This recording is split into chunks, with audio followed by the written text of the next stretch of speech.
So how do you sound conversational when you're giving a speech?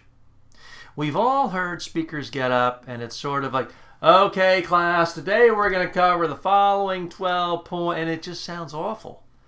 It's this elevated volume, somewhat monotone, and the speaker just sounds like they're reading off a teleprompter in their brain. So part of it is you've got to sound like you're actually in the moment, that what you're saying and what you're thinking are in sync. Because if you're constantly thinking about what you're going to say 5 seconds from now, it can make you sound mechanical. It can make you sound contrived, as if you've memorized something, even if you haven't. Now, this is yet another reason why I recommend not reading a speech, because it's virtually impossible to sound conversational if you're reading a speech. It flattens you out. This is why I recommend speaking from a set outline, where you have just bullet points, 3-4 words to remind you of what you want to talk about, and then talk about it for a couple of minutes. Part of it is just getting comfortable.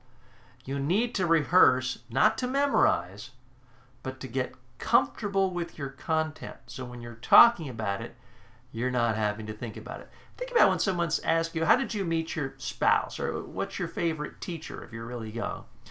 You don't have to sit there and think about it for 10 minutes. You can just talk. It's not that you say it word for word the same way every time, but in general, you know what you're going to say because you've thought about it before and you've said about it. You've said it before. That way you can sound conversational. Also, notice how I just messed up a second ago? People do that in real life conversation all the time. It's okay. Don't beat yourself up. Don't try to stop and edit it out and iron out all the imperfections. Realize if you're going to give a speech and you're going to sound conversational, there will be occasional mess-ups. There will be times when you start a sentence, stop, and go in another direction. There will be times when you have sentence fragments. You'll have repetition. That's okay. That's what makes you sound conversational.